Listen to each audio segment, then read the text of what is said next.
ಅಂದ್ರೆ ಈಗ ನಾವೇನು ಹೇಳಕತ್ತಿದ್ದೀವಿ ಅಂದ್ರೆ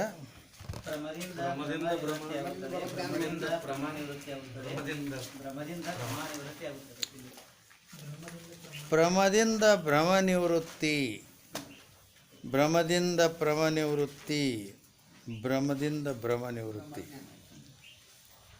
ಭ್ರಮದಿಂದ ಭ್ರಮ ನಿವೃತ್ತಿ ಅಂದರೆ ಏನು? ಅಂದರೆ ಶುಕ್ತಿಯ ಜ್ಞಾನದಿಂದ ರಜತ ನಿವೃತ್ತಿ. ಏನು? ಭ್ರಮದಿಂದ ಭ್ರಮ ನಿವೃತ್ತಿ ಅಂದರೆ ಭ್ರಮ ಅಂದರೆ ಯಥಾರ್ಥ ಜ್ಞಾನ, ಅದು ಅರ್ಥಾತ್ ಶುಕ್ತಿಯ ಜ್ಞಾನ,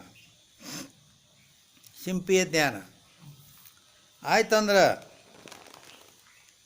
ಭ್ರಮ ಅಂದ್ರೆ ಬೆಳ್ಳಿಯ ಜ್ಞಾನ ಹೋಯಿತು. ಇದು ಪ್ರಮಾದಿಂದ ಭ್ರಮ ನಿವೃತ್ತಿ ಅಂತ ಹೇಳಲ್ಪಟ್ಟಿತು. ಆಮೇಲೆ ಎರಡನೇದ್ದೇನು ಹೇಳಿದ್ವಿ? ಭ್ರಮದಿಂದ ಭ್ರಮ ನಿವೃತ್ತಿ ಅಂತ ಹೇಳಿದ್ವಿ. ಉಪರಾಟಿ ಅಂದ್ರೆ ಸರ್ಪಜ್ಞಾನ ಆಯಿತು ಅಂದ್ರೆ ರಜ್ಜು ನಿವೃತ್ತಿ. ರಜ್ಜುಜ್ಞಾನ ಇಲ್ಲ ಅಂತ ಸರ್ಪಜ್ಞಾನ ಆಯಿತು. ಸರ್ಪಜ್ಞಾನ ಅಂದರೆ ಬ್ರಹ್ಮಜ್ಞಾನ.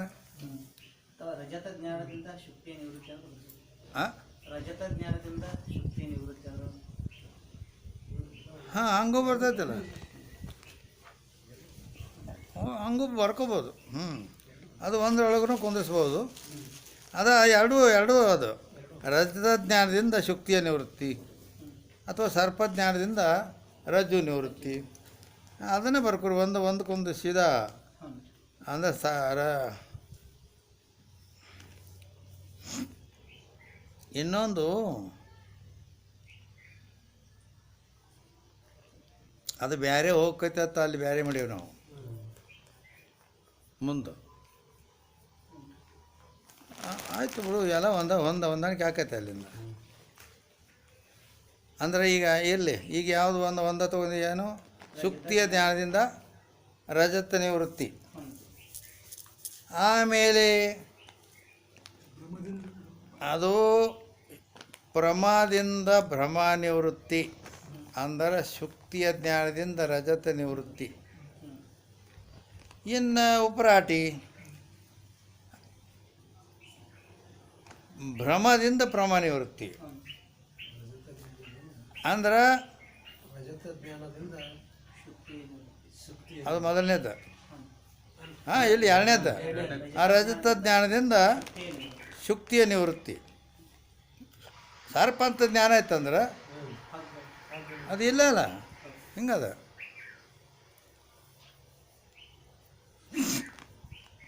ಆಮೇಲೆ ಭ್ರಮದಿಂದ ಭ್ರಮ ನಿವೃತ್ತಿ ಅಂದರೆ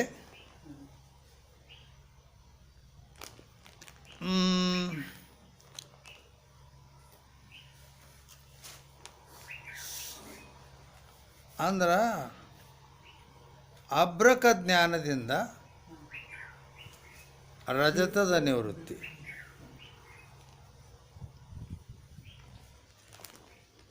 ಎರಡೂ ಭ್ರಮನೇ ಅದಾವ ಕರೆ.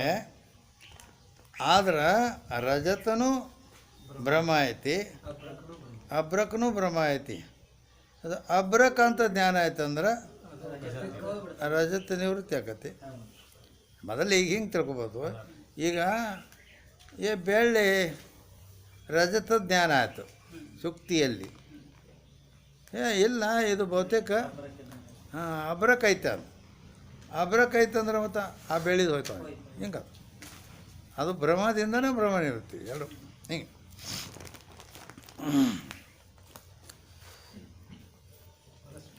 ಹಾಂ, ಅಂದರೆ ಭ್ರಾಂತಿ ಕಾಲದಲ್ಲಿ ಈ ನೀಲಪೃಷ್ಠ ತ್ರಿಕೋಣಾದಿ ಇವು ಪ್ರತೀತಿ ಆಗೋದಿಲ್ಲ ಅಂತ ಹೇಳಿದ್ರೆ ಅಂದ್ರೆ ಭ್ರಾಂತಿ ಕಾಲ ಅಂದ್ರೆ ಹಾಂ ಆ ರಜತಾಧ್ಯಾಸ ಆದಾಗ ಆ ನೀಲಪೃಷ್ಠ ತ್ರಿಕೋಣಾರ್ಧಿ ಏನೋ ಈ ಅಧಿಷ್ಠಾನದ ಜ್ಞಾನ ಅದು ಪ್ರತೀತ ಹೋವೇನೆ ಅಂದ್ರೆ ಅದು ಜ್ಞಾನ ಆಗುವುದಿಲ್ಲ, ಕಂಡು ಬರೋದಿಲ್ಲ. ಕಿಂತು ಇನ್ಕಿ ಪ್ರತೀತಿ ಸೇ ಇನ್ಕಿ ಪ್ರತೀತಿ ಅಂದ್ರೆ ಆ ಶುಕ್ತಿಯ ನೀಲಪೃಷ್ಠ ತ್ರಿಕೋಣಾದಿಗಳು ಜ್ಞಾನ ಆಯ್ತಂದ್ರೆ ಭ್ರಾಂತಿಗೆ ನಿವೃತ್ತಿ ಹೋವೆ. ರಜತ್ ಅನ್ನೋದು ಭ್ರಾಂತಿ ಹೋಗಿಬಿಡ್ತೈತಿ.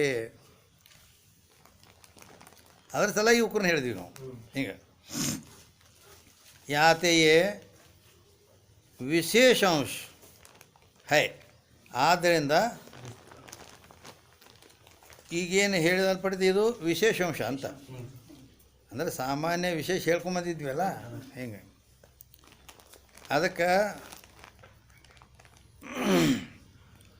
ಅಂದ್ರೆ ನೀಲಪೃಷ್ಠ ತ್ರಿಕೋಣಾದಿಗಳ ಜ್ಞಾನ ಆಯಿತು ಅಂದ್ರೆ ಆ ರಜತ ರೂಪ ಭ್ರಾಂತಿಯ ನಿವೃತ್ತಿ ಆಗತೈತಿ. ಅಂದಮೇಲೆ ಇದೇನಾಯಿತು, ವಿಶೇಷಾಂಶದ ಜ್ಞಾನ ಆಯಿತು ಅಂತ.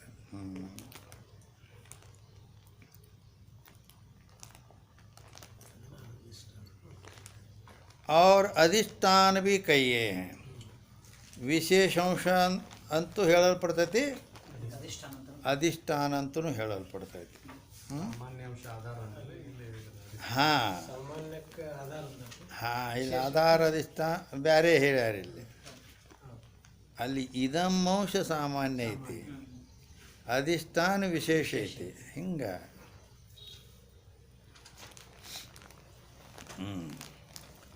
ಅಧಿಷ್ಠಾನ ಭೀ ಕೈಯೇ ಹೇ ಅಂತ ಹೇಳಿದ್ರು.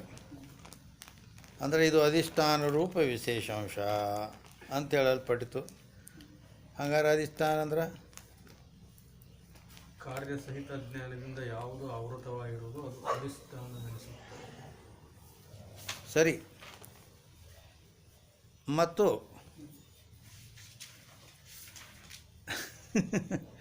ಅದು ಸರಿ ಐತಿ. ಹಾಂ, ಆದ್ರೆ ಮತ್ತು ನಾನು ಒಂದು ಬೇರೆ ಹೇಳ್ತೇನೆ ಮತ್ತೆ. जो आप निर्विकार रूप से स्थित होवे जो आप निर्विकार रूप से स्थित होवे और अविद्याकृत कल्पित कार्य का आश्रय होवे सो अधिष्ठान कहिए.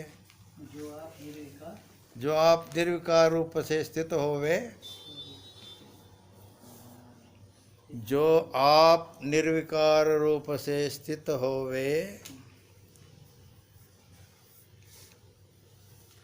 जो आप निर्विकार रूप से स्थित होवे और अविद्याकृत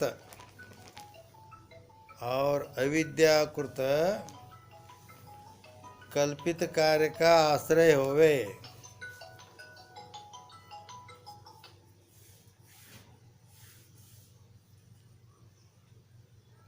ಯಾವುದು ನಿರ್ವಿಕಾರದಿಂದ ಇರುವುದು. ಹಾಂ, ಅದು ಹೇಳ್ತೇನೆ. जो आप निर्विकार रूप से स्थित हो और अविद्याकृत कल्पित कार्य का आश्रय होवे सो अधिष्ठान कहिए है. सो अधिष्ठान कहिए है. जो आप निर्विकार रूप से स्थित होवे, ಯಾವುದು ತಾನು ನಿರ್ವಿಕಾರ ಸ್ವರೂಪದಿಂದ ಸ್ಥಿತವಾಗಿದ್ದು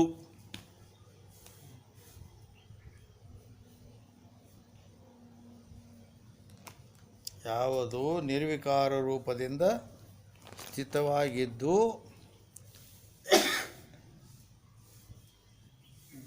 ಯಾವುದು ನಿರ್ವಿಕಾರ ರೂಪದಿಂದೇ ಸ್ಥಿತವಾಗಿದ್ದು ಅವಿದ್ಯೆಯಿಂದಾದ ಅವಿದ್ಯೆಯಿಂದಾದ ಕಲ್ಪಿತ ಕಾರ್ಯಕ್ಕೆ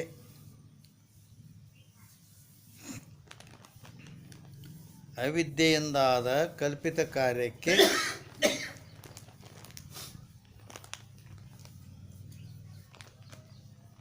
ಆಶ್ರಯವಾಗಿರಬೇಕು. ಅವಿದ್ಯೆಯಿಂದಾದ ಕಲ್ಪಿತ ಕಾರ್ಯಕ್ಕೆ ಆಶ್ರಯವಾಗಿರುವುದು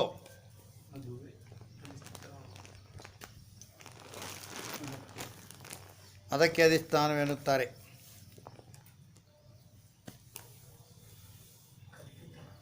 ಕಲ್ಪಿತ ಕಾರ್ಯಕ್ಕೆ ಆಶ್ರಯವಾಗಿರುವುದು ಅದಕ್ಕೆ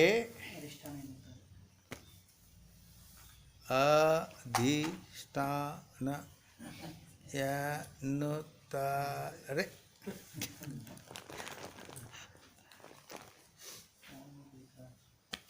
It is primary section, KG class. हाँ.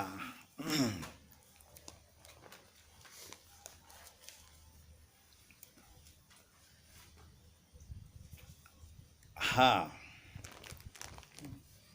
ಇನ್ನು ರೂಪ ಆದಿಕ ಕಲ್ಪಿತ ವಿಶೇಷಾಂಶ है.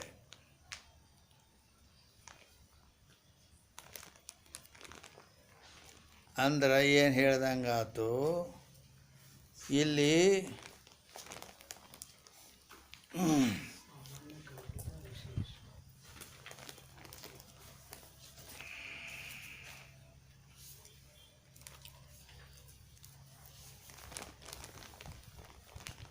ಮೂರು ಅಂಶಗಳೊಳಗೆ ಆ? ಮೂರು ಅಂಶಗಳೊಳಗೆ ಸಾಮಾನ್ಯ ವಿಶೇಷ ಕಲ್ಪಿತ ವಿಶೇಷ. ಹಾಂ, ಅದೇ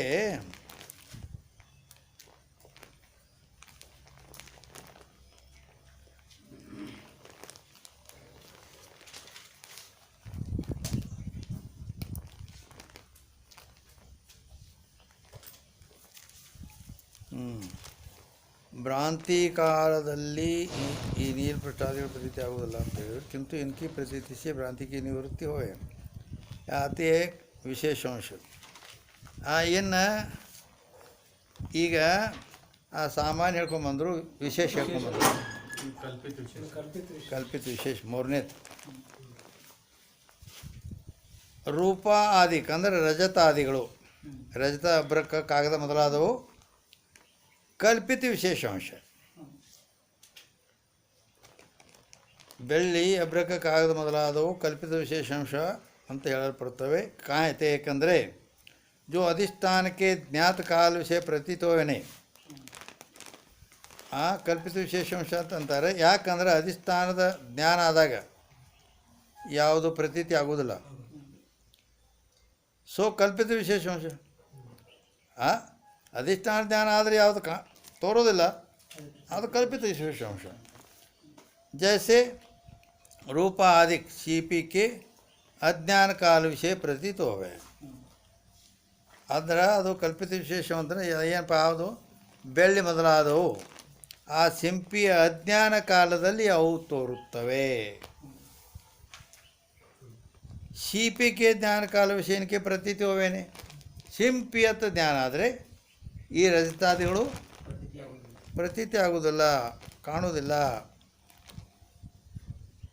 ಅಥವಾ ಸಿಪಿ ಸೇ ವ್ಯಭಿಚಾರಿಯೇ, ಆ ಸಿಂಪಿ ಅಂದರೆ ಶುಕ್ತಿಯು ರಜತಾದಿಗಳಿಗೂ ಭೇದವಿದೆ, ಅದಿಲ್ಲ.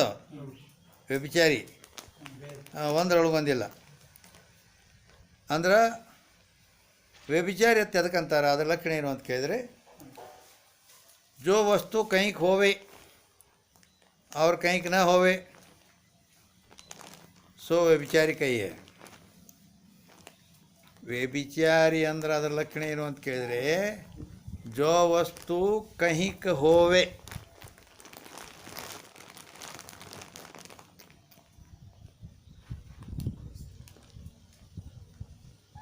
जो वस्तु कहीं खोवे और कहीं न होवे सो विचारी.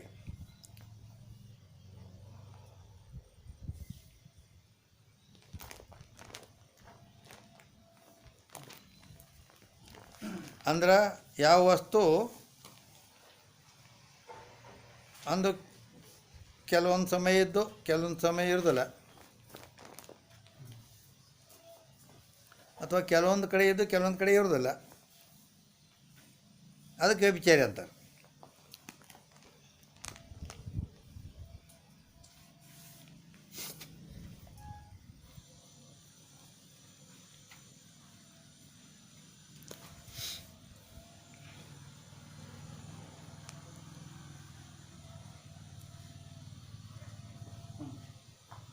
ಹಾಂ,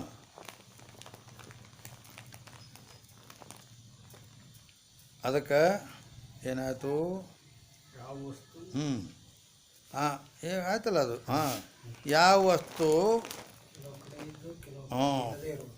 ಅಂದ್ರೆ ಕೆಲವೊಂದು ಕಡೆ ಅಥವಾ ಕೆಲವೊಂದು ಸಮಯ ಇದ್ದು ಕೆಲವೊಂದು ಸಮಯ ಅಥವಾ ಕೆಲವೊಂದು ಕಡೆ ಇರೋದಿಲ್ಲ, ಅದಕ್ಕೆ ವ್ಯಭಿಚಾರಿ ಹೇಳ್ತಾರೆ.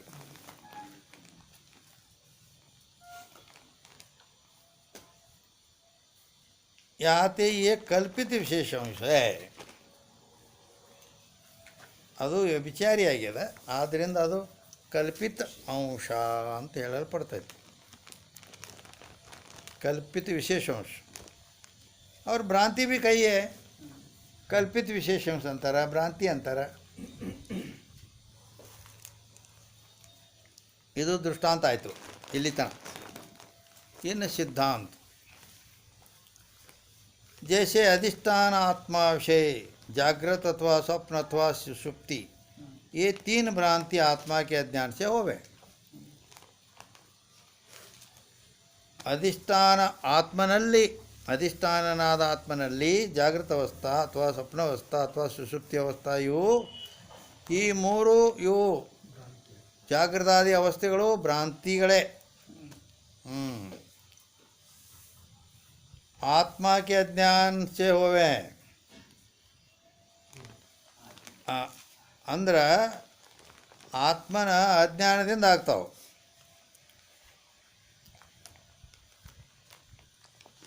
ಅಂದ್ರೆ ಹೇಗೆ ಆತ್ಮನ ಯಥಾರ್ಥ ಜ್ಞಾನ ಆಗ್ಲಾರ್ದಕ್ಕ ಅಧಿಷ್ಠಾನ ಸುಕ್ತಿಯಲ್ಲಿ ರಜತ ಅಬ್ರಕ ಕಾಗದ ಹೆಂಗೆ ಮೂರು ತೋರಿರ್ತವೆಯೋ ಅದರಂತೆ ಆತ್ಮನಲ್ಲಿ ಈ ಮೂರು ಅವಸ್ಥೆಗಳು ತೋರಿರ್ತವೆ. ತಿನಕ ಪರಸ್ಪರವ ಅಧಿಷ್ಠಾನ ಆತ್ಮ ಸೇ ಸಾತಿ ವ್ಯತಿರೇಕ. ಈ ಮೂರು ಅವಸ್ಥೆಗಳಿಗೆ ಪರಸ್ಪರ ಆಗಲಿ ಅಧಿಷ್ಠಾನ ಆತ್ಮನೊಡನೆ ಆಗಲಿ ವ್ಯತಿರೇಕವಿದೆ. ವ್ಯತಿರೇಕ ಅಂದ್ರೆ ಏನು? 105ನೇ ಟಿಪ್ಪಣಿ. ಅಭಾವ ವ್ಯಾವೃತ್ತಿ ಸೋ ವ್ಯತಿರೇಕ ಕೈಯೇ ಹೇ ಅಂತ ಐತೆ ಅಲ್ಲಿ. ಅಭಾವ್ ಅಥವಾ ವ್ಯಾವೃತ್ತಿ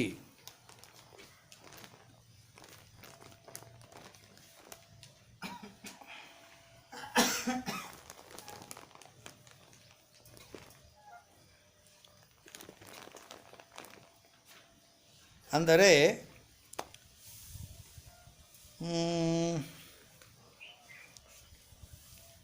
ಈಗ ಅಭಾವ ಅಂದರೆ ನಿಷೇಧಮುಖ ಪ್ರತೀತಿಕಾ ವಿಷಯ ಸೋ ಅಭಾವ. ಅಭಾವ ಅಂತ ಏನು ಅನ್ಬೇಕು? ಅದಕ್ಕೆ ಅನ್ಬೇಕಂದ್ರೆ ನಿಷೇಧಮುಖ ಪ್ರತೀತಿಕಾ ವಿಷಯ ಸೋ ಅಭಾವ. ನಿಷೇಧಮುಖ ಪ್ರತೀತಿಗೆ ವಿಷಯವಾಗಿದ್ದರೆ निषेधमुख प्रतीति का विषय सो अभाव.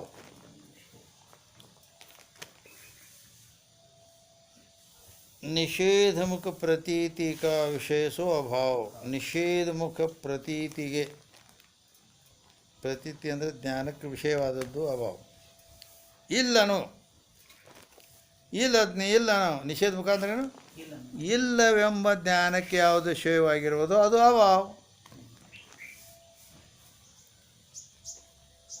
ವಿಧಿಮುಖ ಪ್ರತೀತಿಕಾ ವಿಷಯ ಸೋ ಭಾವ. ಇದೇ ಎಂಬ ಜ್ಞಾನಕ್ಕೆ ಯಾವುದು ವಿಷಯವಾಗಿರುವುದು ಅದು ಭಾವ.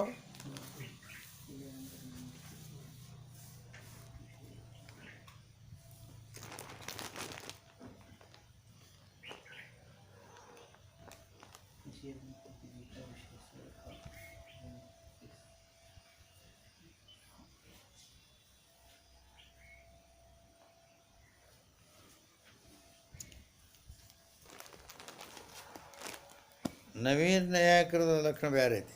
ಭಾವದ ಲಕ್ಷಣ ವಿಧಿಮುಖ ಪ್ರತೀತಿ ಕಾ ವಿಷಯ ಸೋ ಭಾವ. ವಿಧಿಮುಖ ಪ್ರತೀತಿ ಕಾ ವಿಷಯ. ವಿಧಿಮುಖ ಅಂದರೆ ಐತಿ ಇದೆ ಎಂಬ ಜ್ಞಾನಕ್ಕೆ ವಿಷಯವಾದದ್ದು ಭಾವ, ಇಲ್ಲ ಅನ್ನೋ ಜ್ಞಾನಕ್ಕೆ ವಿಷಯವಾದರೆ ಅಭಾವ.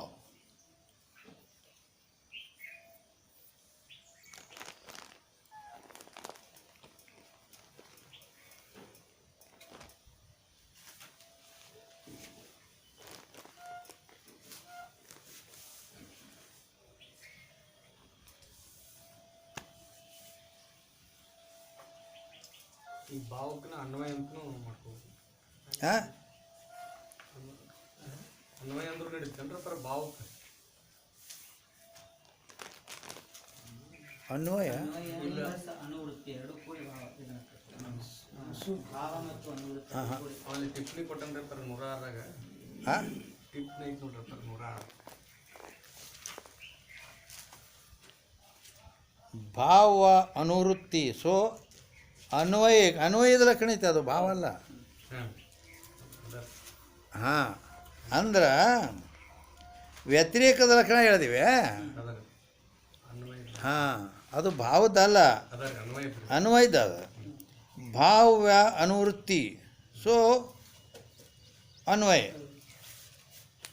ಭಾವ ಇರಬೇಕು, ಅನುವೃತ್ತಿ ಇರಬೇಕಂದ್ರೆ ಅನುಶ್ಯೂತವಾಗಿರಬೇಕು, ಅದಕ್ಕೆ ಅನ್ವಯ ಅನ್ನಬೇಕು.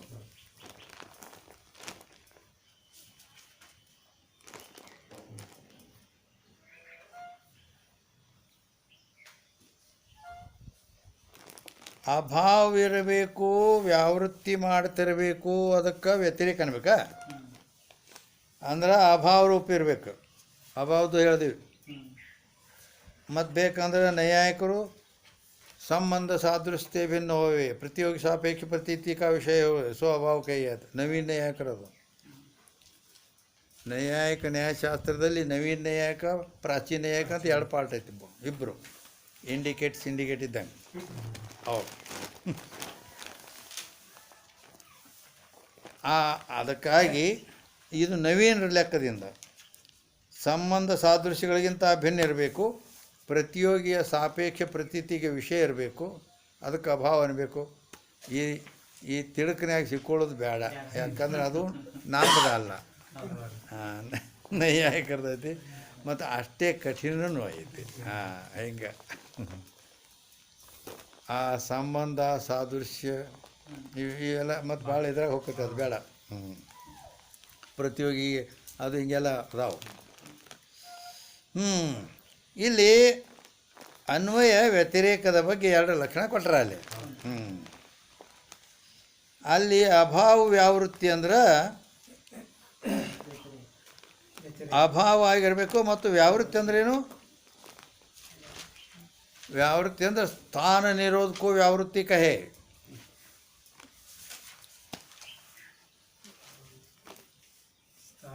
ಸ್ಥಾನ ನಿರೋಧಕ್ಕೂ ವ್ಯಾವೃತ್ತಿ ಕಹೆ.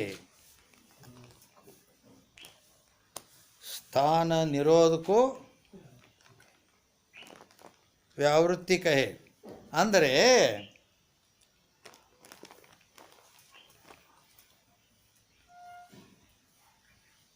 ಈಗ ಯಾವ ಅವಸ್ಥೆ ಐತಿ? ಈಗ ಜಾಗ್ರತ ಐತಿ. ಈ ಜಾಗ್ರತ ಇದ್ದಾಗ ಅದು ಸ್ಥಾನ ನಿರೋಧ ಮಾಡಿಬಿಟ್ಟೈತಿ. ಬೇಡ, ನಾ ಇಲ್ಲಿ ಕುಂತೇನಲ್ಲ, ಇಲ್ಲಿ ಇನ್ನೊಬ್ಬನ ಕುಂದ್ರಲಕ್ಕ ಅವಕಾಶ ಐತೇನ? ಇಲ್ಲ. ಯಾಕೆ? ಸ್ಥಾನ ನಿರೋಧ ಆಗಿಬಿಟ್ಟೈತಿ, ಜಾಗ ಖಾಲಿ ಇಲ್ಲ, ಹೌದಿಲ್ಲ? ಹಾಂ, ಅವಕಾಶ ಇಲ್ಲ. ಸ್ವಪ್ನ ಸುಸುಪ್ತಿಗೆ ಅವಕಾಶ ಇಲ್ಲ, ಯಾಕೆ? ಸ್ಥಾನ ನಿರೋಧ ಆಗಿಬಿಟ್ಟೈತಿ. ಹೆಂಗೆ?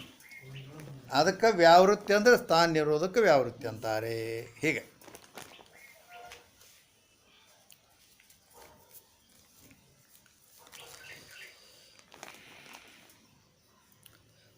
अधिष्ठान विषय तीन अवस्था का पारमार्थिक अत्यंत अभाव नित्य निवृत्ति है. ಅಧಿಷ್ಠಾನದಲ್ಲಿ ಈ ಮೂರು ಅವಸ್ಥೆಗಳೇನದಾವಲ್ಲ ಅವುಗಳ ಪಾರಮಾರ್ಥಿಕ ಅತ್ಯಂತ ಅಭಾವ. ಮೂರು ಅವಸ್ಥೆಗಳು ಪಾರಮಾರ್ಥಿಕದಿಂದ ಅತ್ಯಂತ ಅಭಾವ.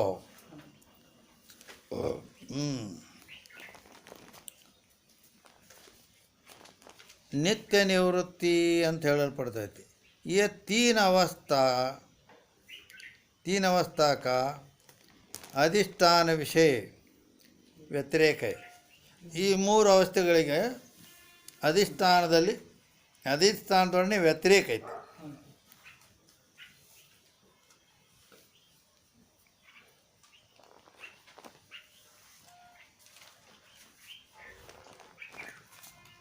अवस्था का अधिष्ठान विषय व्यतिरेक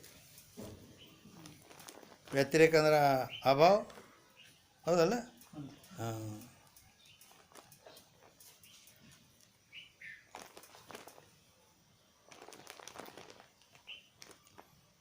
और आत्मा इन तीन अवस्था विषय ಅನುಶೂತ್ ಹೋಯಿಕೆ ಪ್ರಕಾಶತಾ ಹೇ.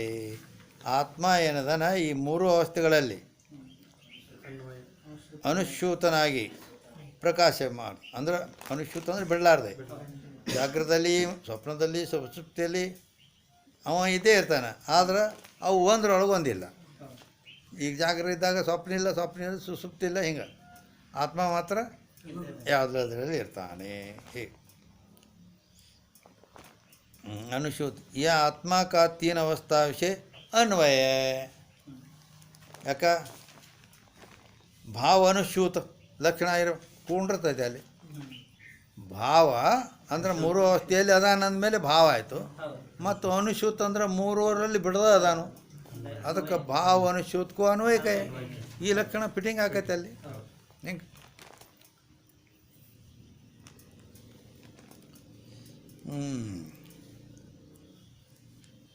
यहाँ आत्मा के अविद्या उपाधि से आरोपित तीन अंश ಇಲ್ಲಿ ಆತ್ಮನ ಅವಿದ್ಯಾ ಉಪಾದಿಯಿಂದ ಆರೋಪಿತ ಮೂರು ಅಂಶಗಳದಾವೆ.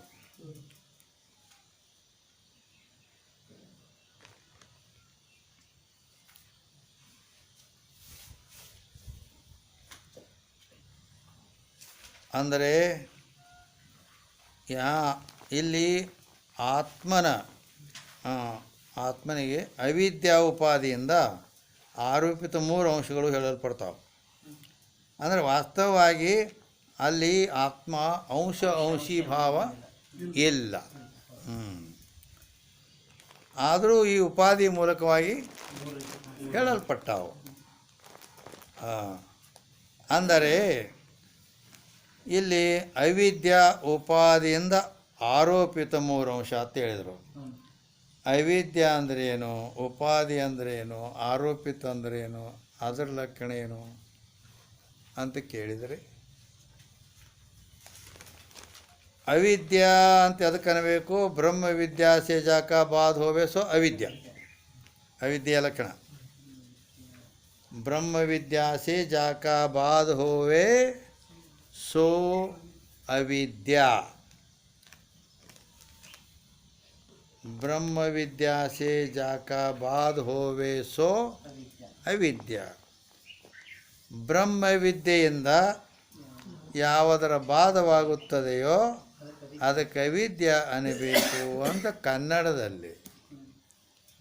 ಬ್ರಹ್ಮ ವಿದ್ಯೆಯಿಂದ ಯಾವುದರ ಬಾಧವಾಗುತ್ತದೆಯೋ ಅದಕ್ಕೆ ಅವಿದ್ಯೆ ಅನ್ನುತ್ತಾರೆ.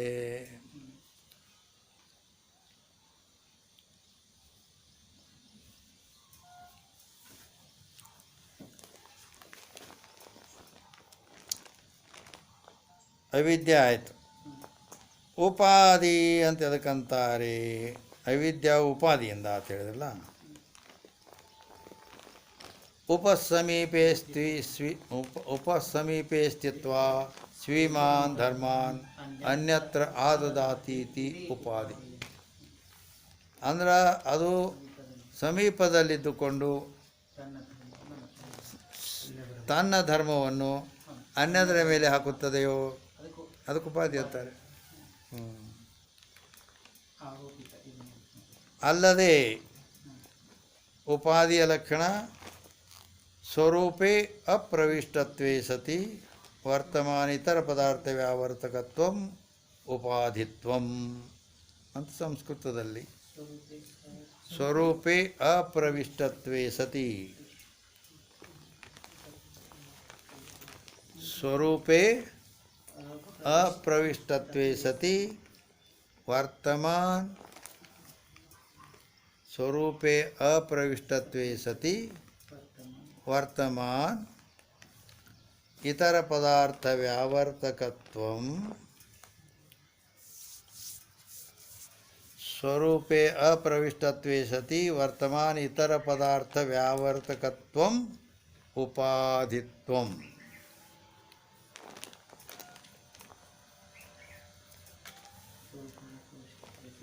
ಸ್ವರೂಪೇ ಅಪ್ರವಿಷ್ಟತ್ವೇ ಸತಿ ವರ್ತಮಾನ ಇತರ ಪದಾರ್ಥ ವ್ಯಾವರ್ತಕತ್ವಂ ಉಪಾಧಿತ್ವಂ ಅಂದ್ರೆ ಸ್ವರೂಪದಲ್ಲಿ ಕನ್ನಡದಲ್ಲಿ ಏನಂದ್ರೆ ಸ್ವರೂಪದಲ್ಲಿ ತಾನು ಪ್ರವೇಶವಾಗಲಾರದೆ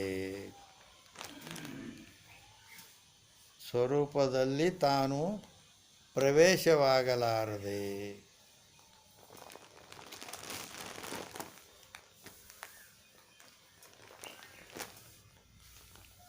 ಸ್ವರೂಪದಲ್ಲಿ ತಾನು ಪ್ರವೇಶ ಆಗಲ್ಲ ಸ್ವರೂಪ ಪ್ರವಿಷ್ಟತ್ವೇ ಸತಿ ವರ್ತಮಾನ ಕಾಲದಲ್ಲಿದ್ದು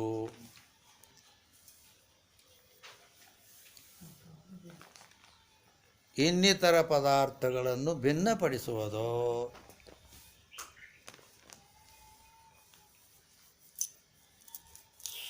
ಸ್ವರೂಪದಲ್ಲಿ ಪ್ರವೇಶವಾಗಲಾರದೆ ವರ್ತಮಾನ ಕಾಲದಲ್ಲಿ ಇದ್ದು ಇನ್ನಿತರ ಪದಾರ್ಥಗಳನ್ನು ಭಿನ್ನಪಡಿಸುವುದು ಅದಕ್ಕೆ ಉಪಾಧಿ ಅನ್ನುತ್ತಾರೆ. ಸ್ವರೂಪೇ ಅಪ್ರವಿಷ್ಟತ್ವೇ ಸತಿ ವರ್ತಮಾನ ಇತರ ಪದಾರ್ಥ ವ್ಯಾವರ್ತಕತ್ವ ಉಪಾಧಿತ್ವ. ಇದೆಲ್ಲ ಸಂಸ್ಕೃತ ಕನ್ನಡ ಎರಡು ಅದು ಮುಗಿದು. ಆರೋಪಿತ ಅಂದರೆ ಏನಪ್ಪ? ವಸ್ತು ಮೇ ಅವಸ್ತು ಕರಕಥನ ಆರೋಪ. ಆರೋಪ ಅಂದರೆ ವಸ್ತು ಮೇ ಅವಸ್ತು वस्तु में अवस्तु कर कथन आरोप. ಇದ್ದ ವಸ್ತುವಿನಲ್ಲಿ ಅಥವಾ ಇದ್ದ ಮಣ್ಣಿನಲ್ಲಿ ಇಲ್ಲದ ಗಣಪತಿಯನ್ನು ಇದು ಗಣಪತಿ ಅಂತ ಹೇಳುವುದೇ ಆರೋಪ.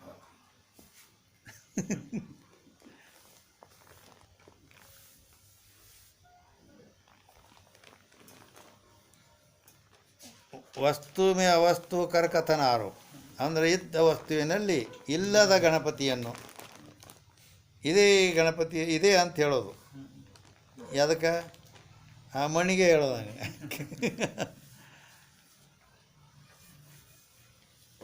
ವಸ್ತು ಮೇ ಅವಸ್ತು ಅಂದರೆ ಇದ್ದ ವಸ್ತುವಿನಲ್ಲಿ ಇಲ್ಲದ ಗಣಪತಿ ಅಂದರೆ ಯಾವುದೇ ಒಂದು ವಸ್ತುವಿನ ಐತೆ ಅಂತ ಹೇಳೋದು. ಇದಕ್ಕೆ ಆರೋಪ ತರ.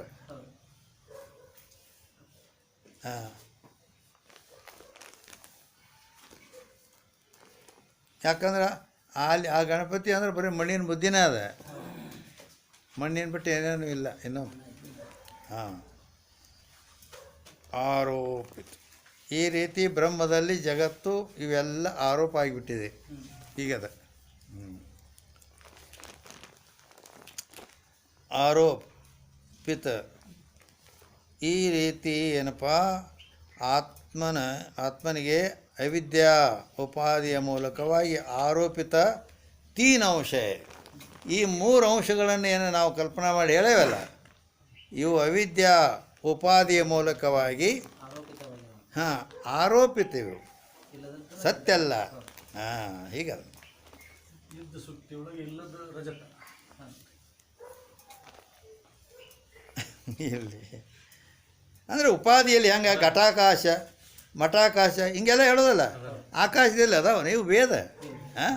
ಆಕಾಶ ಅಂದ್ರೆ ಅಖಂಡ ಸ್ವರೂಪ, ಒಂದೇ ವ್ಯಾಪಕ ವಸ್ತು ಅದು. ಆದರೂ ಉಪಾಧಿಗಳ ಮೂಲಕವಾಗಿ ಘಟ ಉಪಾಧಿಯಿಂದ ಘಟಾಕಾಶ, ಮಠ ಉಪಾಧಿಯಿಂದ ಮಠಾಕಾಶ ಅಂತ ಹಿಂಗೆ ಉಪಾಧಿ ಮೂಲಕ ಒಂದು ಬೇರೆ ಹೆಸರು ಪಡಿತೇ ಹೊರತು ವಸ್ತುವಿನಲ್ಲಿ ಯಾವ ಬದಲಾವಣೆ ಇಲ್ಲಲ್ಲಿ. ಹೌದಿಲ್ಲ? ಹಾಂ, ಹಿಂಗೆ ಅದು ಕಲ್ಪನೆ ಮಾಡಿ ಹೇಳಿದ್ದ ಅದು ಹಿಂಗೆ. ಅದಕ್ಕೆ ಆರೋಪಿತ 3 ಅಂಶವು ಅವು ಯಾವಂದ್ರೆ ಸಾಮಾನ್ಯ, ವಿಶೇಷ, ಕಲ್ಪಿತ ವಿಶೇಷ ಅಂತೇಳಿ ಹಿಂಗೆ ಇವು ನಾವು ಆರೋಪಿತ ಮಾಡಿ ಹೇಳೇವೆ. ಹಿಂಗೆ ಒಟ್ಟು ಹೇಳಬೇಕಂದ್ರೆ ಈ ಎಷ್ಟು ನಾವು ಏನೇ ಬಾಯಿಂದ ಏನು ಹೇಳ್ತೀವಲ್ಲ ಎಲ್ಲ ಆರೋಪಿತ ಐತಿ. ಯಾಕಂದ್ರೆ ಆ ಬ್ರಹ್ಮದಲ್ಲಿ ಮಾತಾಡೋಕೆ ಬರಂಗಿಲ್ಲ. ಏನು ಮಾತಾಡೋದಿದ್ರೆ ಇದ್ರಾಗ ಮಾತಾಡಬೇಕು. ಹಿಂಗದ.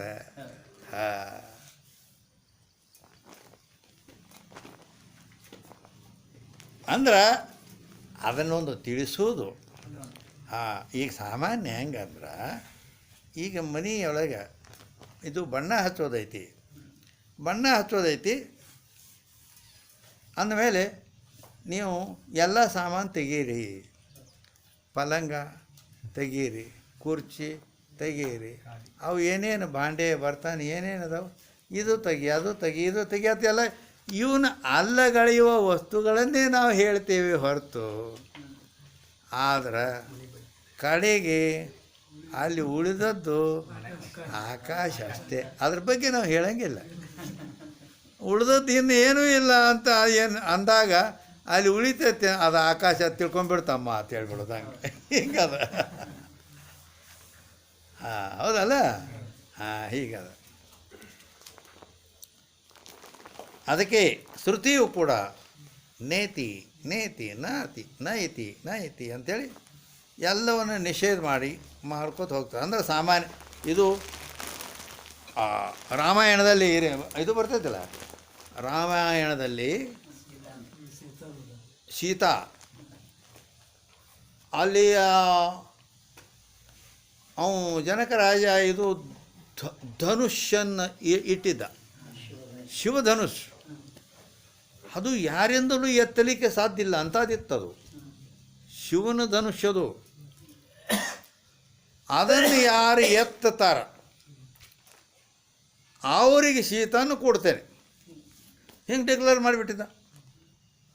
ಅಂದ್ಕೊಳ್ಳೆ ನಮ್ಮಂದು ಅಲ್ಲಿ ಆ ಎಳೆದಾಗಿ ಎಲ್ಲ ರಾವಣ ಅದು ಎಲ್ಲ ಮೈ ಮೇಲೆ ಹಾಕ್ಕೊಂಡು ಒದ್ದಾಡಿಬಿಟ್ಟು ಎತ್ತಿಲ್ಲ, ಅದು ಆಗಿಲ್ಲ.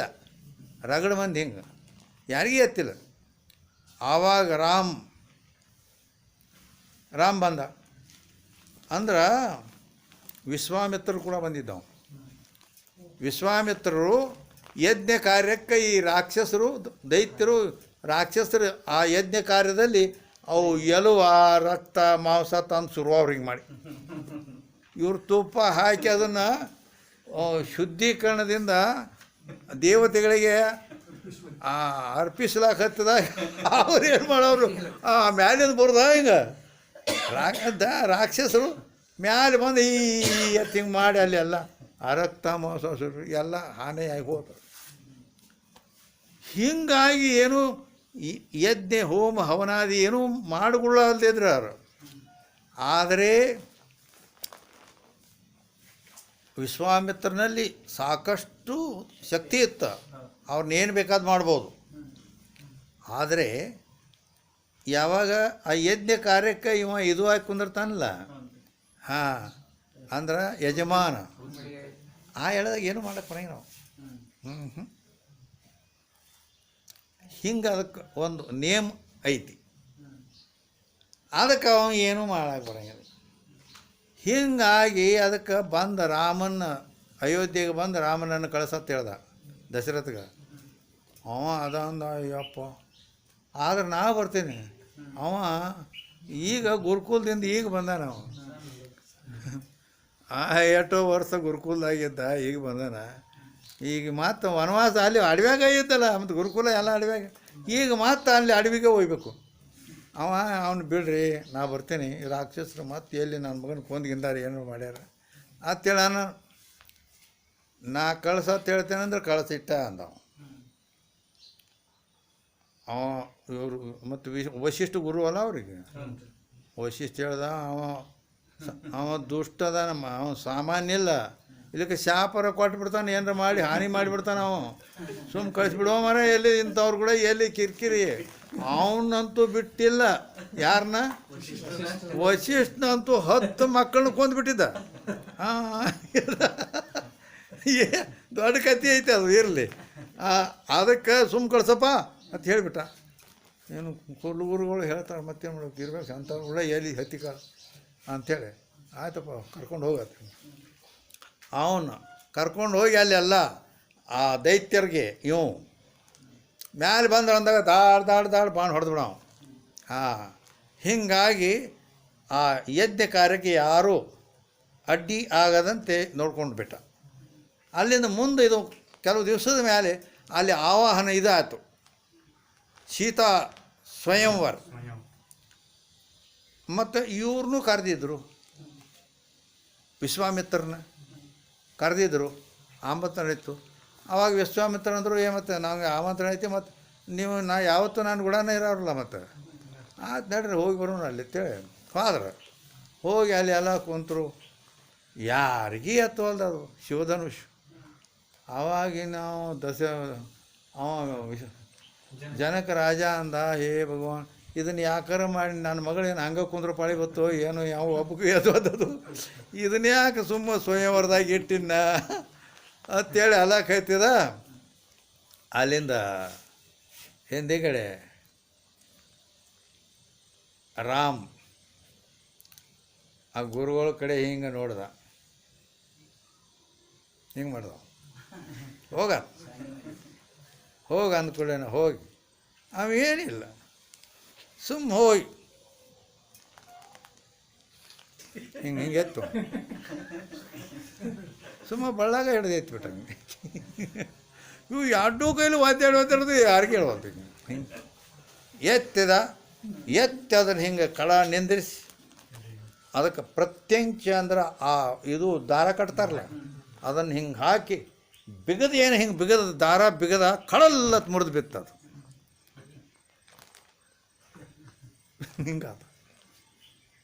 ಓಹೋ, 5 ನಿಮಿಷದಾಗ ಆಗಿಬಿಡ್ತಿತ್ತು ಎಲ್ಲ. ಎಲ್ಲರೂ ಟಾಳಿ ಹೊಡೆದ್ಬಿಟ್ರು. ಏನು ಅವ್ರನ್ನ ಎತ್ತೋದಲ್ಲ, ಅದನ್ನು 3 ಸೈತು ಇಟ್ಬಿಟ್ಟ ಅವ ಅಂತೇಳಿ. ಓ ಆಯ್ತು ಸೀತಾ ನಿಮ್ಗೆ ಕೊಡೋದು ಅಂತ ಡಿಕ್ಲೇರ್ ಆಗಿಬಿಡ್ತು.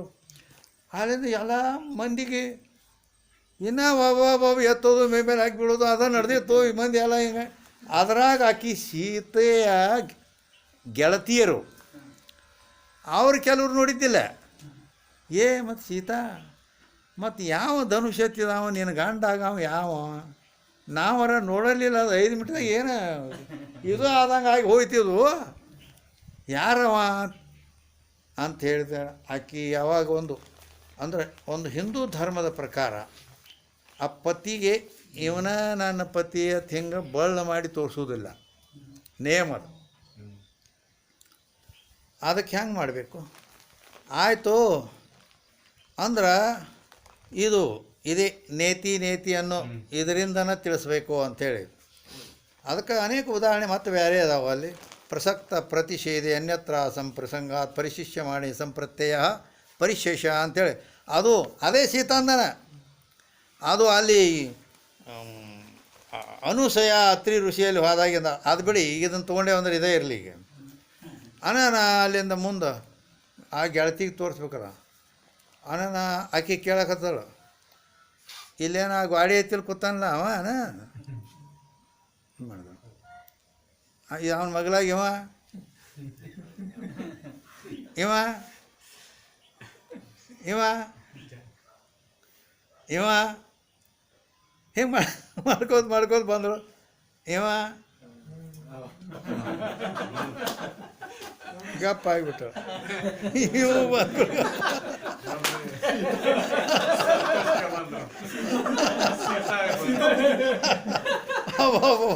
ಸೀತಾಪತಿ ಆಕೆ ಸೀತಾಪತಿ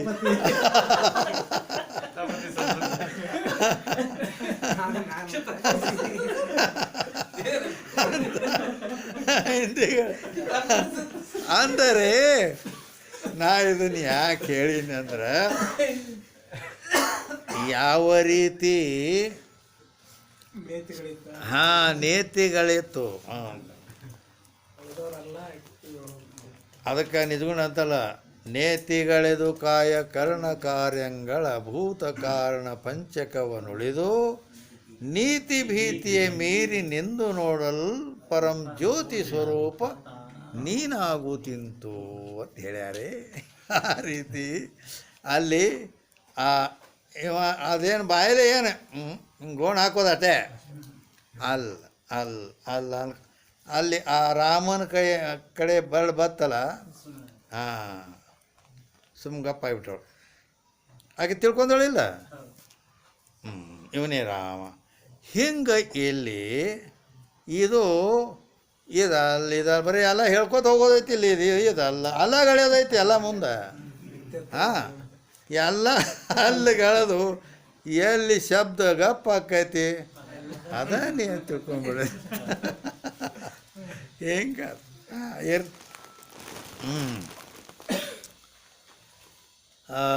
ಎಲ್ಲಿಗೆ ಬಂದೆವು ಸಂಗಯ್ಯ? ಅವಿದ್ಯಾ ಉಪಾಧಿಗಳಿಂದ ಆರೋಪಿತವಾದ ಆತ್ಮನ ಮೂರು ಅಂಶಗಳು: ಸಾಮಾನ್ಯ ಅಂಶ, ವಿಶೇಷ ಅಂಶ, ಕಲ್ಪಿತ. ಹಾಂ, ಇನ್ನು ಕಲ್ಪಿತ ವಿಶೇಷಾಂಶ ಇವು ಮೂರು ಅಂತ ಹೇಳಿದ್ರ, ಇನ್ನು ಸತ್ ಹೈಪನೆ. ಸತ್ ಅಂದ್ರೇನು? ಇರುವಿಕೆ. ಸತ್ ಅಂದ್ರೆ ಇರುವಿಕೆ.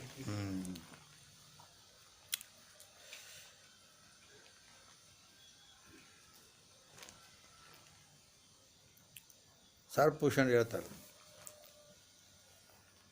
ದೇವರೊಡೆದರು ಲೋಹಕ್ಕೆ ಮೋಸವಿಲ್ಲೆಂಬಂತೆ ತಾವಳಿದರೂ ನಿಲ್ಲುವ ಸತ್ತಾನೇ ಗುರುಸಿದ್ಧ. ತಾವಳಿದರೂ ನಿಲ್ಲುವ ಸತ್ತಾನೇ ಗುರುಸಿದ್ಧ ಅವನೇ. ಅಂದ್ರೆ ಉದಾಹರಣೆ ಏನು ಕೊಟ್ಟಾರ? ದೇವರೊಡೆದರೂ ಲೋಹಕ್ಕೆ ಮೋಸವಿಲ್ಲ ಅಂದ್ರೆ ಸಾಮಾನ್ಯ ಇವು ಬೆಳ್ಳಿ ಬಂಗಾರದು ಇವೆಲ್ಲ ಮೂರ್ತಿ ಮಾಡಿರ್ತಾರೆ. ಅವಾಗಿನ ದೊಡ್ಡ ರಾಜರು ಶ್ರೀಮಂತರು ಎಲ್ಲ ಮಾಡ್ತಿದ್ರಲ್ಲ, ಅವು ಮಾಡ್ತಿದ್ರು. ಮುಂದೆ ಅವ್ರ ಮಕ್ಕಳು ಏನೋ ಎಲ್ಲ ಬಂದಕ್ಕೆ ಹಿಂದುಗಡೆ ಅದನ್ನು ಇದು ಮಾಡಿ ಅಥವಾ ಅದನ್ನು ಕ್ವಾರ್ದೋ ಅಥವಾ ಒಡೆದೋ ಏನೋ ಮಾಡಿದ್ರೆ ತಿಳಿ, ಅದನ್ನು ಮಾಡಿದರೂ ದೇವರನ್ನೋದು ಹೋಯ್ತು. ಕರೆ ಲೋಹಕ್ಕೆ ಮೋಸವಿಲ್ಲ. ಯಾಕಂದ್ರೆ ಆ ಲೋಹದಲ್ಲಿ ಆ ದೇವರು ಕಲ್ಪಿತ ಐತಿ. ಹೌದಲ್ಲ? ಈಗ ಒಂದು ದೇವ್ರ ಮೂರ್ತಿ ಮಾಡ್ಯಾರ, ಅದು ಒಂದು ಬೆಳ್ಳಿದೈತೆ ತಿಳ್ಕೊ. ಬೆಳ್ಳಿ ಮೂರ್ತಿ ಮಾಡ್ತಿರ್ತಾರೆ. ಬೆಳ್ಳಿ ಮೂರ್ತಿ ಮಾಡಿದರು. ಈಗ ಅದನ್ನು ಬಿತ್ತಪ್ಪ, ಕೈಯಂದು ಜಾರಿ ಬಿದ್ದು ಅದು ಹೊಡಿತ ತಿಳಿ. ಅಲೇ ಅಪ್ಪ ಹೊಡೀತಂದ್ರೆ ಆ ದೇವರ ಅದು ಅಳಿದರು ದೇವ್ರು ಅನ್ನೋದು ಹೋಯ್ತು. ಆ ಲೋಹಕ್ಕೆ ಏನಾರ ಮೋಸ ಹೋಯ್ತಾನ? ಅದು ಬೆಳ್ಳಿ ಎಷ್ಟು ಕಿಲೋ ಐತೆ ಅಟ್ಟು ಐತೆ ಐತಿ, ಅದ್ರದ್ದು ಕಿಮ್ಮತ್ತೂ ಅಟ್ಟು ಐತೆ ಐತಿ. ಹೌದಲ್ಲ? ಹಂಗೆ ಅದು ಸತ್ ಅನ್ನೋದು ಏನೇ ಆಗಲಿ ಏನೇ ಹೋಗಲಿ ಬೇಕಾದಾಗಲಿ ಅದು ಮಾತ್ರ ಇದ್ದೇ ಇರುತ್ತದೆ. ಹಿಂಗದ. ಯಾಕೆ ತ್ರಿಕಾಲ ಬಾಧ್ಯ ವಸ್ತು ಅದು. ಆ ರೀತಿ ಐತೆ. ಇನ್ನು ಸತ್ ಹೈಪನೆ ಏನು? ಏನಪ್ಪ ಏನಂದ? ಫೋನ್ ಹಂಗೆ ಇರಲಿಲ್ಲ. ಆಯ್ತು.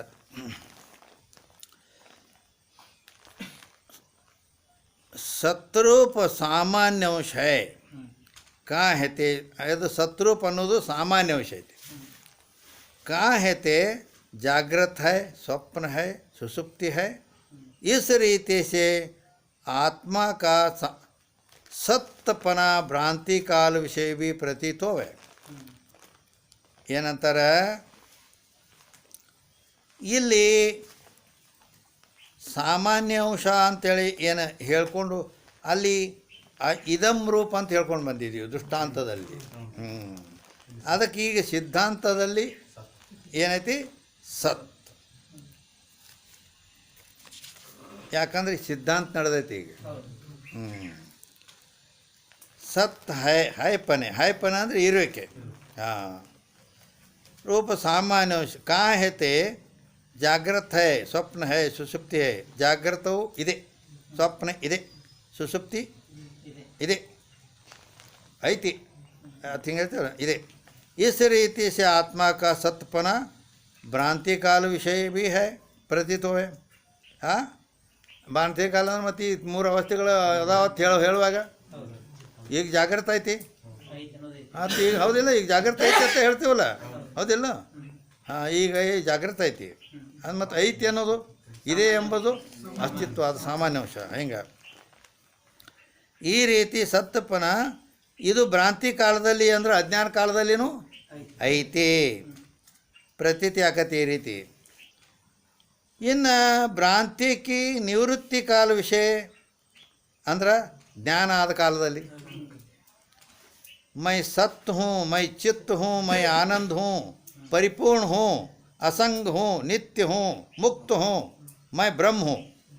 इस रीति से ನಾನು ಸತ್ತಿದ್ದೇನೆ, ಚಿತ್ತಿದ್ದೇನೆ, ಆನಂದಿದ್ದೇನೆ, ಪರಿಪೂರ್ಣದೇನೆ, ಅಸಂಗದೇನೆ, ನಿತ್ಯದೇನೆ, ಮುಕ್ತದೇನೆ, ಬ್ರಹ್ಮರೂಪದೇನೆ ಅಂತ ಈ ರೀತಿಯಾಗಿ ಆತ್ಮನ ಸತ್ರೂಪ ಸತ್ಪನೇಕಿ ಪ್ರತೀತಿ ಹೋವೆ. ಅಲ್ಲಿ ಆತ್ಮನ ಹಾಂ ಈ ಸದ್ರೂಪಾದಿ ಲಕ್ಷಣಗಳು, ಸ್ವರೂಪ ಲಕ್ಷಣ ಇವು ಕಂಡು ಬರ್ತಾವೆ ಯಾವಾಗ? ಜ್ಞಾನ ಕಾಲದಲ್ಲಿ. होवे याते ये सत्रूप सामान्य अंश है. हाँ, ಇದು सामान्य अंश और आधार भी कहिए हैं.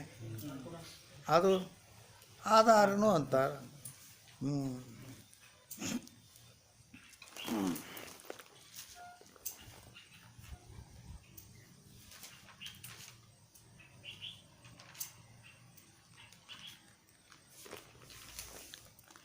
ಅದನ್ನಂತೂ ಹೇಳ್ಕೊಂಬಂದೇವಿ.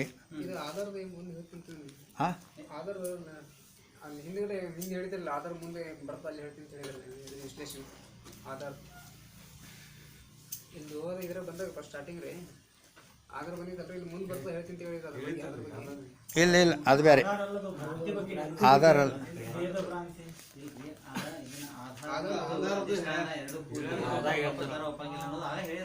ಅದ ಹೇಳೇವಲ್ಲ, ಹೇಳೇವಿ. ಅದು ಅವರು ಯಾರ್ಯಾರು ಅನ್ನೋದು ಪಂಚಪಾದಿಕಾಕಾರರು ಮತ್ತು ಸಂಕ್ಷೇಪ ಶಾರೀರಕಾರರು ಇವು ಹೇಳೇವಲ್ಲ. Where are you?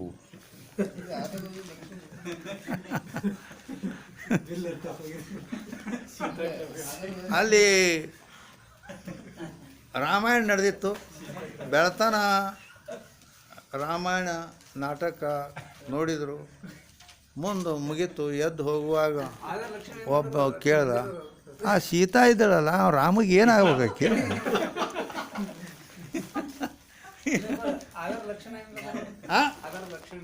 ಆಧಾರ ಲಕ್ಷಣ ಏನಿಲ್ಲ. ಆಧಾರ ಅಂದರೆ ಆಶ್ರಯ ಇರೋದು. ಹಾಗೆ ಅದು ಶಾಸ್ತ್ರೋಕ್ತ ಆಧಾರ ಅಂತಂದ್ರೆ ಒಂದು ಇದಕ್ಕಾಗಿ ಇದು ತಿಳುವಳಿಕೆ ಸಲ ಹೇಳಿದ್ದು ಅಷ್ಟೇ. ಅದು ಈ ಪರ್ಫೆಕ್ಟ್ ಇದರೊಳಗೆ ಬಂದದ್ದು ಅಲ್ಲ ಅದು. ಹಿಂಗೆ ಅವೊಂದು ಕಲ್ಪನಾ ಮಾಡಿ ಹೇಳಿದ್ದು ಹಿಂಗೆ. ಹಾಂ, ಅದಕ್ಕೆ ಪಟಕ್ನ ಇದನ್ನು ಬಿಟ್ಟು ಆ ಕಡೆ ಹೋಗ್ಬಿಟ್ಟವ. ಹಿಂಗೆ ಓ ಇರಲಿ ಬಿಡಪ್ಪ, ಇರಲಿ.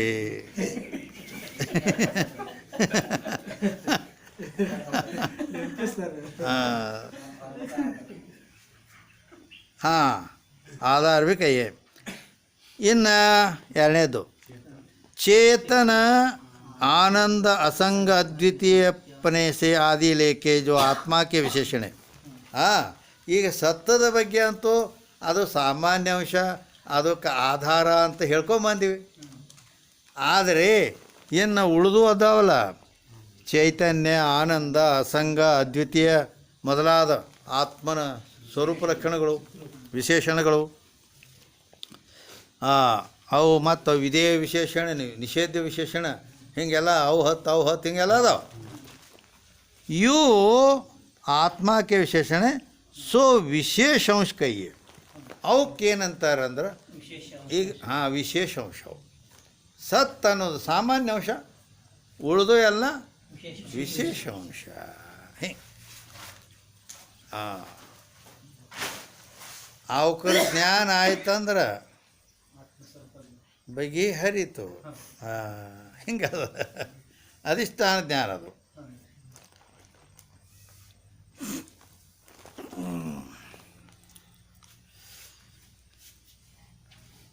ಭ್ರಾಂತಿ ಕಾಲ ವಿಷಯ ಇನ್ಕಿ ಪ್ರತೀತಿ ಹೋವೇನಿ ಅಂದ್ರೆ ಇನ್ಕಿ ಅಂದ್ರೆ ಆ ವಿಶೇಷ ಯಾವ ಆನಂದ ಅಸಂಗ ಅದ್ವಿತೀಯ ಇವು ಏನದಾವಲ್ಲ ಅವು ಭ್ರಾಂತಿ ಕಾಲದಲ್ಲಿ ಪ್ರತೀತಿ ಹೋವೇನೆ ಅಕ್ಕವನವು ಇಲ್ಲ. ಕಿಂತು ಇನ್ಕಿ ಪ್ರತೀತಿ ಸೇ ಭ್ರಾಂತಿಗೆ ನಿವೃತ್ತಿ ಹೋವೆ. ಅವು ಒಂದು ವೇಳೆ ನಾನು ಅಸಂಗನಿದ್ದೇನೆ, ನಿತ್ಯ ಮುಕ್ತನಿದ್ದೇನೆ, ಆನಂದ ಸ್ವರೂಪನಿದ್ದೇನೆ ಅಂತ ಹಿಂಗೆ ಜ್ಞಾನ ಆಗಿಬಿಟ್ರೆ ಭ್ರಾಂತಿ ಹೋಗಿ ಬಿಡ್ತದೆ. ಹಿಂಗದು ಯಾತೆ ವಿಶೇಷಾಂಶ ಅವ್ರ ಅಧಿಷ್ಠಾನ ಬೇಕಯ್ಯ. ಆದ್ದರಿಂದ ಇವಕ್ಕೆ ವಿಶೇಷಾಂಶ ಅನ್ನಬೇಕು, ಅಧಿಷ್ಠಾನ ಕೂಡ ಅನ್ನಬೇಕು.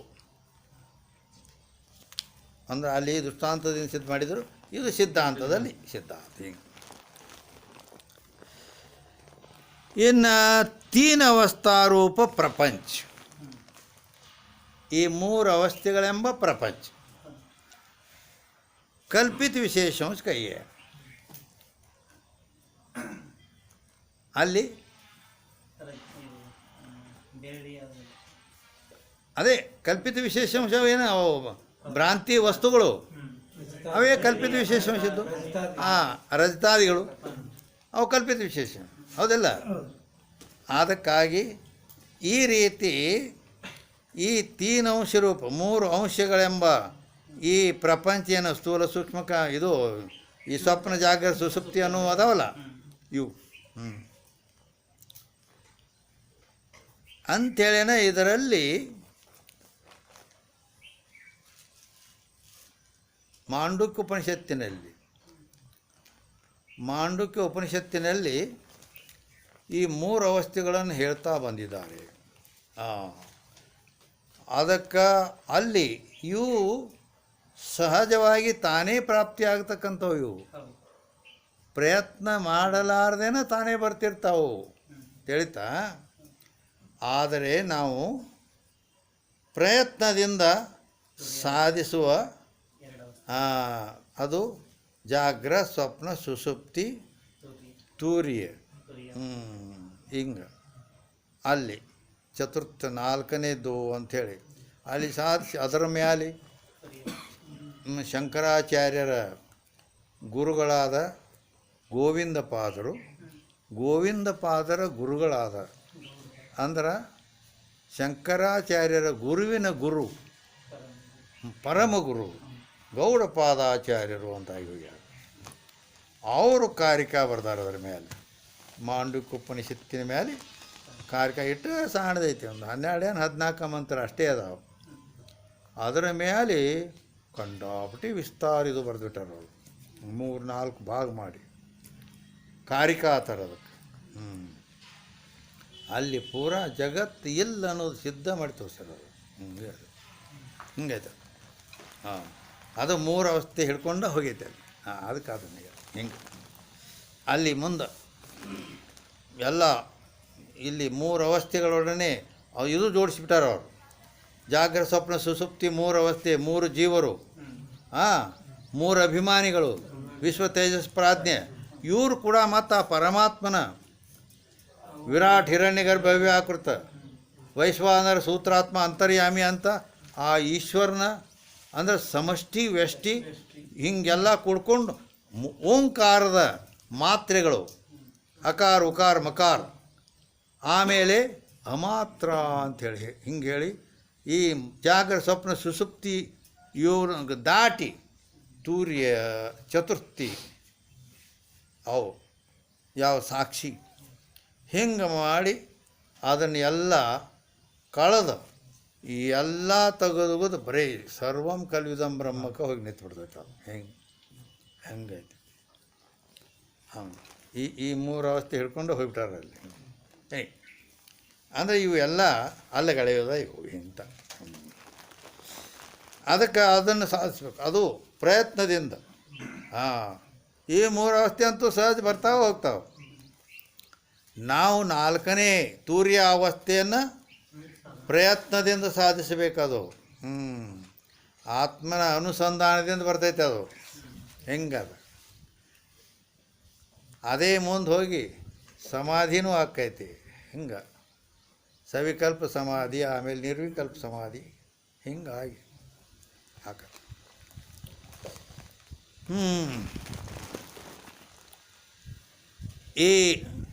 ये तीन अवस्था रूप प्रपंच कल्पित विशेषांश कहिए ಕಾಯ್ ते ಈ ಮೂರು ಅವಸ್ಥೆಗಳಿಗೆ ಕಲ್ಪಿತ ವಿಶೇಷಾಂಶ ಯಾಕಂತೀರಿ?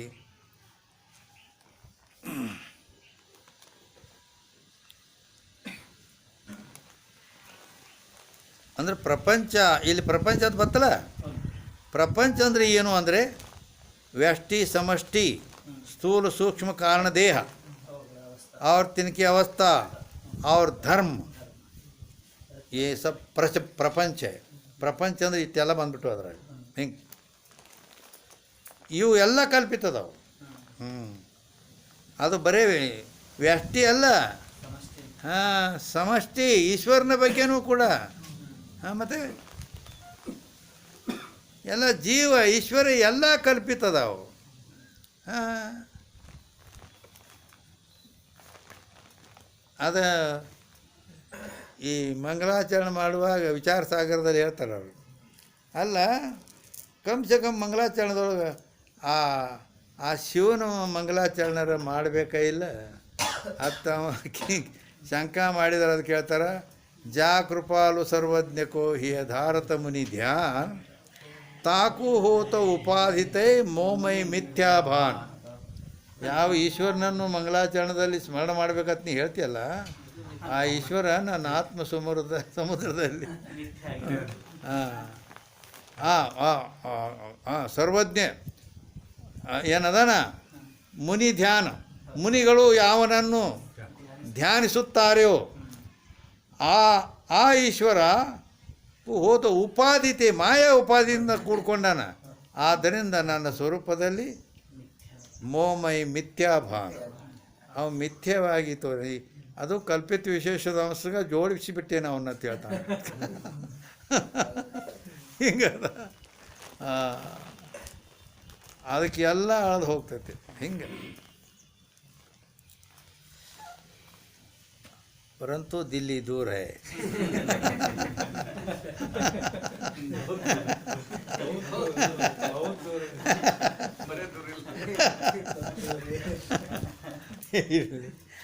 ಆಯ್ತು ಆಯ್ತು. हाँ, ब्रह्म से अभिन्न आत्मा के अज्ञान काल से प्रतीत होवे. ಈ ಮೂರು ಅವಸ್ಥಾ ರೂಪ ಪ್ರಪಂಚ ಯಾವಾಗ ಕಾಣಿಸ್ತೈತಿ ಅಂದ್ರೆ ಬ್ರಹ್ಮ ಸೇ ಅಭಿನ್ನ ಆತ್ಮಾಕೆ ಅಜ್ಞಾನ ಕಾಲ ವಿಷಯ.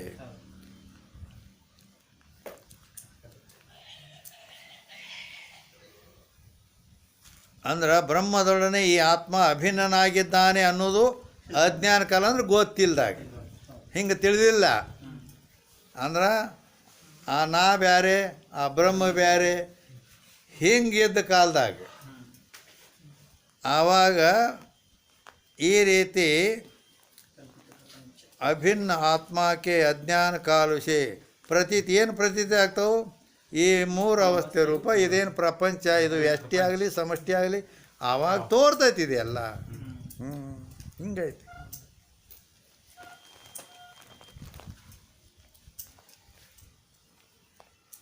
ಎರಡರಾಗ ಒಂದು ಕೆಲಸ ಮಾಡಬೇಕು. ಒಂದರ ಹೊರಗರ ಸರ್ವಂ ಕಲ್ವಿದಂ ಬ್ರಹ್ಮ ಅಂತಾರ ನೋಡಬೇಕು ಒಂದು, ಇಲ್ಲಿಗೆ ಅದು ಆಗೋದಿಲ್ಲ ಅಂದ್ರೆ ಸುಮ್ಮ ಒಳಗೆ ಹೋಗಿಬಿಡ್ಬೇಕು. ಬರೀ ಆತ್ಮಕಾರ ವೃತ್ತಿ ಮಾಡ್ಕೊಂಡು ಸುಮ್ಮಿದ್ರೆ ಮಾತಾ ಮುಗಿದು ಹೋಗ್ತು. ಹಿಂಗದ ಅದೇನು ಮುಂದೆ ಅವಸ್ಥಾ ಬಂದ ಮೇಲೆ ಅಂತೂ ತಾನೇ ಆಕೈತೆ ಅದು ಆ ಮಾತು ಬೇರೆ. ಅಂತೂ ಇದನ್ನು ದಾಟಬೇಕು, ಇಷ್ಟು ಮಾತ್ರ ಆಯ್ತು. ಅಂದ್ರೆ ಆ ಸ್ಥಿತಿ ಬರಬೇಕಾದ್ರೆ ಎಲ್ಲವೂ ಪರಬ್ರಹ್ಮ ಸ್ವರೂಪ ಅದ್ವೈತ ಸಿದ್ಧಾಗಿ ಒಂದೇ ಒಂದು ಏಕಮೇವ ದ್ವಿತೀಯಂ ಅಂತೇಳಿ ಅಲ್ಲಿಗೆ ಹೋಗಿ ನಿಂದಿರಬೇಕಾದ್ರೆ ಸ್ವಲ್ಪ ಅವಸ್ಥಾಪುರುಷ ಆಗಬೇಕಾಗ್ತೈತಿ. ಎಲ್ಲ ಬಿಡಬೇಕಾಗ್ತೈತಿ, ಸ್ವಲ್ಪ ಕಠಿಣ ಐತಿ. ನೀನು ಎಲ್ಲ ಸುಳ್ಳೈತೆ ಅಂತ ತಿಳಿದು ಅವ ಹಿಂಗಾಲಿ ಇಲ್ಲಿ ತನಕ ಬರ್ಬೋದು, ಅಂತೂ ಮುಕ್ತಿ ಪಡೀಲಿಕ್ಕೆ ಬರ್ತೈತೆ. ಆದರೆ ಅದು ಸತ್ತ ಮೇಲೆ. ಈಗಿದ್ದಾಗ ನಾನು ಮುಕ್ತಾಗಿ ತೋರಿಸ್ತೇನೆ ಅಂದ್ರೆ ಅಲ್ಲಿಂದ ಕೆಲಸ ಭಾಳ ಐತಿ. ಹಿಂಗೆ ಇರಲಿ. ब्रह्म के आत्मा के अज्ञान काल उसे प्रतीत हो, मैं ब्रह्म हूँ ऐसे आत्मा के अज्ञान काल में, मैं ब्रह्म हूँ ऐसा आत्मा के ज्ञान काल में आत्मा से भिन्न, आत्मा से भिन्न सತ್ ಪ್ರತೀತ್ ಹೋವೇನೆ. ಅಂದ್ರೇನು? ಈ ಯಾವಾಗ ನಾನು ಬ್ರಹ್ಮನಿದ್ದೇನೆ ಅಂತ ಈಗ ಆತ್ಮಜ್ಞಾನ ಆಯ್ತಂದ್ರೆ ಈ ಆತ್ಮನಿಕ್ಕಿಂತ ಭಿನ್ನವಾದದ್ದು ಯಾವುದು ಸತ್ರೂಪದಿಂದ ಪ್ರತೀತಿ ಆಗೋದೇ ಇಲ್ಲ. ಹೀಗೈತಿ.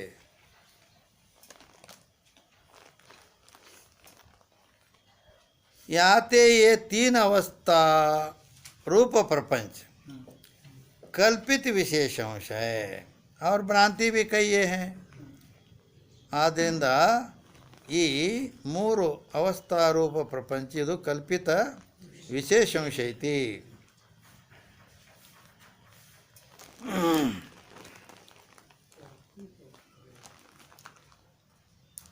और भ्रांति भी, ಇದಕ್ಕೆ ಭ್ರಾಂತಿನೇ ಅಂತಾರೆ. इस रीति से ये तीन अवस्था ಆತ್ಮ ವಿಷಯ ಮಿಥ್ಯಾ ಪ್ರತೀತವು. ಈ ಜಾಗ್ರತ ಸ್ವಪ್ನ ಸುಷುಪ್ತಿ ಎಂಬ ಮೂರು ಅವಸ್ಥೆಗಳು ಆತ್ಮನಲ್ಲಿ ಮಿಥ್ಯವಾಗಿ ಪ್ರತೀತಿಯಾಗ್ತವು.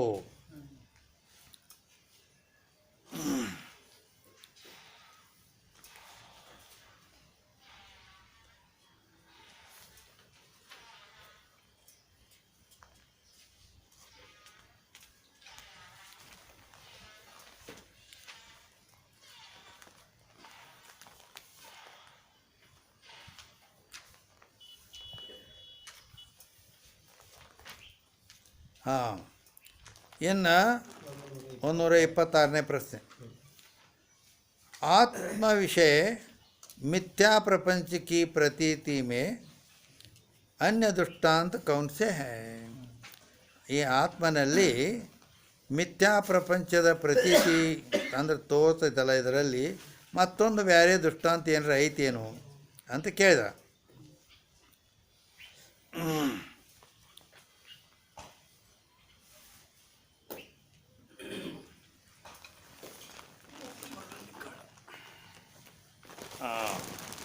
ಆವಾಗ ಅನ್ಯ ದೃಷ್ಟಾಂತ ಐತಿ ಅನ್ನೋದು ಕೇಳ್ಯಾರ. ಅದಕ್ಕೆ ಉತ್ತರ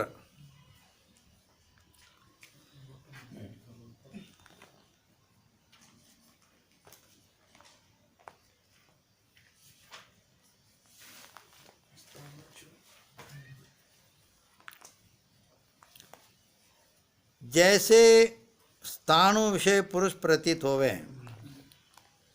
ಅದಕ್ಕೇನಂದ್ರು? ಸ್ಥಾಣು ಅಂದ್ರೆ ಮೋಟ್ ಮರ. ಅಂದ್ರೆ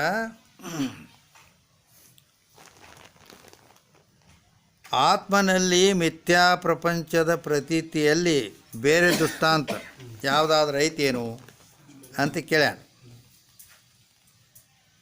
ಅದಕ್ಕೆ ಅವ್ರು ಹೇಳ್ತಾರೆ, ಜೈಸೆ ಸ್ಥಾಣು ವಿಷಯ ಪುರುಷ ಪ್ರತೀತ್ ಹೋವೆ ಅಂದ್ರೆ ಮಂಡ ಗಿಡದಲ್ಲಿ ಪುರುಷ ಕಾಣ್ತಾನೆ.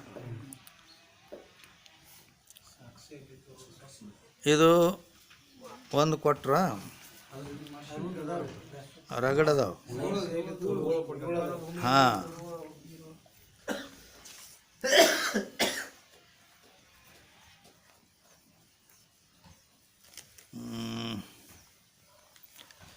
ಎಲ್ಲಿ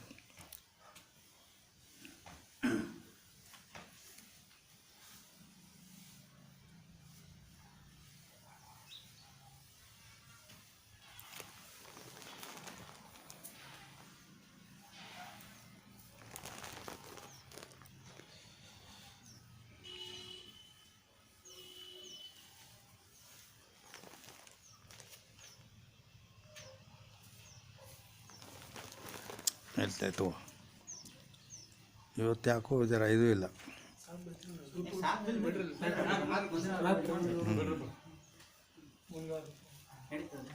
ಬಿಟ್ರೆ ಟೀಕೆ